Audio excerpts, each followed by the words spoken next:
Hi friends, ഇന്ന് ഞാൻ വന്നേക്കുന്നത് ഒരു മസാല കറിയായിട്ടാണ്. വെള്ളക്കടല ഉപയോഗിച്ചുള്ള മസാല കറിയാണ് ചെയ്യുന്നത്. നമുക്ക് ബ്രേക്ക്ഫാസ്റ്റിനൊപ്പം കഴിക്കാൻ പറ്റുന്ന നല്ലൊരു ഐറ്റമാണിത്.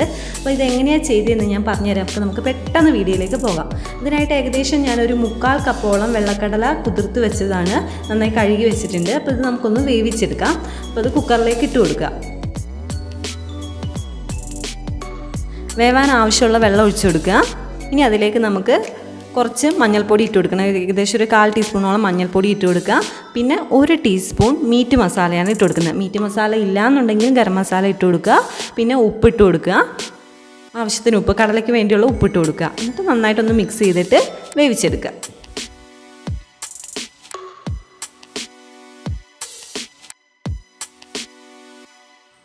പിന്നെ സ്റ്റൗ ഓണാക്കി വെച്ചിട്ടുണ്ട്. ഏകദേശം ഒരു 5 വിസിൽ മതി. അപ്പോഴത്തേക്കും കടല നന്നായിട്ട് വെന്ത് കിട്ടും. 5 വിസിൽ വന്നിട്ടുണ്ട്. ഞാൻ സ്റ്റൗ ഓഫ് ചെയ്യാണ്. അപ്പോൾ അതിൻ്റെ പ്രഷർ പോകുമ്പോഴത്തേക്കും നമുക്കിതിലേക്കുള്ള മസാല റെഡിയാക്കിയെടുക്കാം. അതിനായിട്ട് ഏകദേശം ഒരു 2 ടീസ്പൂണോളം വെളിച്ചെണ്ണ ഒഴിച്ചു കൊടുക്കുക.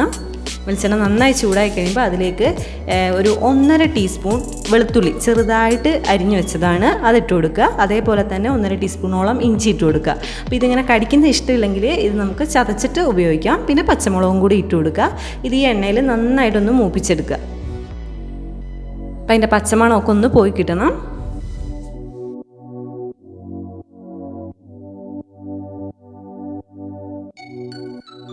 ഇനി അതിലേക്ക് ഒരു സവാള ചെറുതായിട്ട് അരിഞ്ഞത് ഇട്ട് കൊടുക്കുക. ഇനി ഇത് നന്നായിട്ട് വഴറ്റിയെടുക്കണം. അപ്പോൾ വേഗം വഴന്ന് കിട്ടാൻ കുറച്ച് ഉപ്പിട്ട് കൊടുക്കുക. നന്നായി വഴന്ന് കിട്ടണം. നന്നായിട്ട് ഇളക്കി കൊടുക്കുക.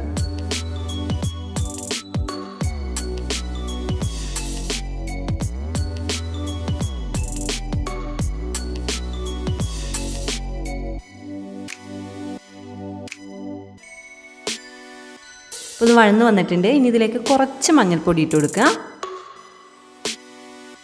ഒരു 1/4 ടീസ്പൂൺ ഇട്ട് കൊടുത്താൽ മതി മഞ്ഞൾപ്പൊടി. പിന്നെ 1 ടീസ്പൂൺ എരിവുള്ള മുളക് പൊടി ഇട്ട് കൊടുക്കുക. 1/2 ടീസ്പൂൺ മീറ്റ് മസാല. നമ്മൾ നേരത്തെ കടലയിൽ 1 ടീസ്പൂൺ മീറ്റ് മസാല ഇട്ടിട്ടുണ്ട്. അപ്പോൾ ഇവിടെ 1/2 ടീസ്പൂൺ ഇട്ട് കൊടുത്താൽ മതി. ഇനി ഇതിലേക്ക് നമുക്കൊരു 1/4 ടീസ്പൂൺ മല്ലിപ്പൊടി, ഒരുപാട് മല്ലിപ്പൊടി വേണ്ട, 1/4 ടീസ്പൂൺ മതി. എന്നിട്ട് നന്നായിട്ടൊന്ന് മൂപ്പിച്ചെടുക്കണം.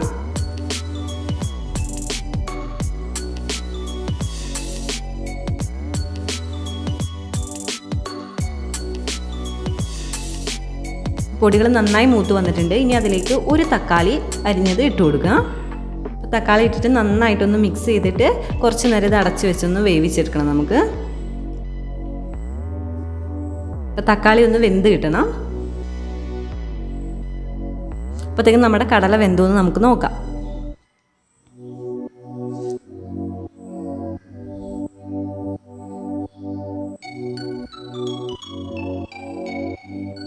അപ്പോൾ നന്നായി വെന്തിട്ടുണ്ട് കടല. അപ്പോൾ ഇതിൽ നിന്ന് നമുക്ക് കുറച്ച് മാറ്റി വെക്കണം.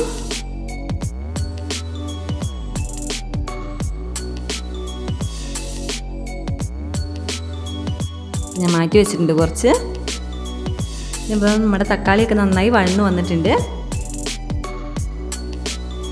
തക്കാളി വെന്തിട്ടുണ്ട്, നന്നായിട്ട് ഉടഞ്ഞു കിട്ടുന്നുണ്ട്. ഇനി ഇതിലേക്ക് നമുക്ക് കടല ഇട്ട് കൊടുക്കണം. ആ വെള്ളത്തോട് കൂടി തന്നെ ഇതിലേക്ക് ഒഴിച്ചു കൊടുക്കുക.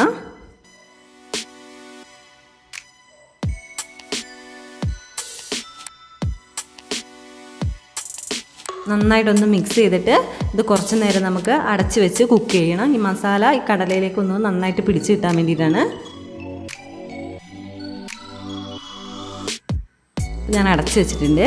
ഇനി നേരത്തെ നമ്മൾ മാറ്റി വെച്ചിട്ടുള്ള കടല നമുക്ക് ഒന്ന് അരച്ചെടുക്കണം. അപ്പോൾ ഇതിൽ വേറെ തേങ്ങയൊന്നും അരച്ച് ചേർക്കുന്നില്ല. അപ്പോൾ ഈ കടല അരച്ചതാണ് നമ്മൾ ചേർക്കുന്നത്. അപ്പോൾ വെള്ളമൊന്നും വേണ്ട, ജസ്റ്റ് ഒന്ന് പൊടിച്ചെടുത്താൽ മതി. ഇത് ഈ വെള്ളം ചേർത്ത് അരയ്ക്കണമെങ്കിൽ കുറച്ച് വെള്ളം ഒഴിച്ച് വേണേലും അരച്ചെടുക്കാം. അപ്പോൾ ഞാൻ വെള്ളം ചേർക്കാതെയാണ് അരച്ചെടുക്കുന്നത്.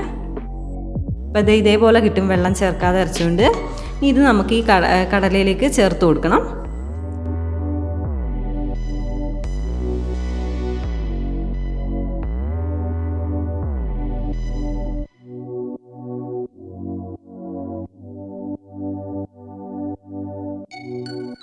ഇനി നന്നായിട്ടൊന്ന് മിക്സ് ചെയ്യുക. ഇനി നമുക്കിതിലേക്ക് കുറച്ച് വെള്ളം കൂടെ ചേർത്ത് കൊടുക്കണം. ഇപ്പോൾ ഇത് വളരെ തിക്കായിട്ടാണ് ഇരിക്കുന്നത്. അപ്പോൾ നമ്മുടെ കറി കുറച്ച് കൂടെ ഗ്രേവി നമുക്ക് വേണമെങ്കിൽ കുറച്ചും കൂടെ വെള്ളം നമുക്ക് ഒഴിച്ചു കൊടുക്കണം. അപ്പോൾ നമുക്കിതിലേക്ക് ആവശ്യത്തിന് വെള്ളം ഒഴിച്ച് കൊടുക്കാം.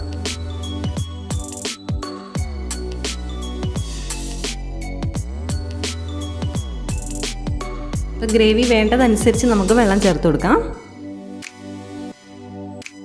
നല്ല കുറുകി, തേങ്ങ അരച്ച കറി പോലെ തന്നെ നല്ല കുറുകി കിട്ടും കടല ഇങ്ങനെ അരച്ചു കൊടുത്തിട്ടുണ്ടെങ്കിൽ.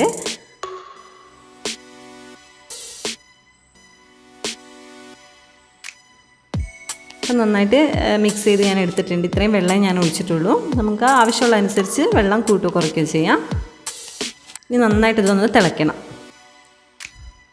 ഇനി അതിലേക്ക് കുറച്ച് മല്ലിയിലയും കൂടി ഇട്ട് കൊടുക്കണം. അപ്പോൾ മല്ലിയില ഇഷ്ടമില്ലെങ്കിൽ, അതിൻ്റെ ഫ്ലേവർ ഇഷ്ടമില്ലാത്തവരുണ്ടാവും, അങ്ങനെയാണെങ്കിൽ മല്ലിയില ചേർക്കണ്ട. അപ്പോൾ ഇഷ്ടമുള്ളവർക്ക് കുറച്ച് മല്ലിയിലയും കൂടെ ചേർത്ത് കൊടുക്കാം. അപ്പോൾ നന്നായി തിളച്ച് വന്നിട്ടുണ്ട്. അപ്പോൾ നമ്മുടെ മസാലക്കറി, അതായത് വെള്ളക്കടല ഉപയോഗിച്ചുള്ള മസാലക്കറി റെഡി ആയിട്ടുണ്ട്. ഇനി നമുക്ക് സ്റ്റൗ ഓഫ് ചെയ്യാം. ഈ മസാലക്കറി കുറച്ച് തണുത്ത് കഴിയുമ്പോൾ ഒന്നും കൂടെ തിക്കാവും. ഇതേപോലത്തെ ഒന്ന് തണുത്ത് കഴിഞ്ഞിട്ടാണ് ഞാൻ എടുത്തത്. നല്ല തിക്കായി വന്നിട്ടുണ്ട്. അപ്പം നമുക്കിതൊരു പാത്രത്തിലേക്ക് മാറ്റാം. അപ്പം നമ്മുടെ ഈ മസാലക്കറി എല്ലാവർക്കും ഇഷ്ടപ്പെട്ടു എന്ന് വിചാരിക്കുന്നു. അപ്പം എന്തായാലും ഒന്ന് ട്രൈ ചെയ്ത് നോക്കുക. വെള്ളയപ്പത്തിൻ്റെ കൂടെയും പൂരീൻ്റെ കൂടെ ചപ്പാത്തിൻ്റെ കൂടെയൊക്കെ നല്ലൊരു കോമ്പിനേഷനാണ് ഈ മസാലക്കറി. അപ്പോൾ എല്ലാവരും ട്രൈ ചെയ്ത് നോക്കുക. വീഡിയോ ഇഷ്ടപ്പെട്ടെങ്കിൽ ലൈക്ക് ചെയ്യുക. അഭിപ്രായങ്ങൾ കമൻറ്റ് ബോക്സിൽ ഇടാൻ മറക്കരുത്. ഇനി മറ്റൊരു വീഡിയോ ആയിട്ട് വീണ്ടും വരുന്നതായിരിക്കും.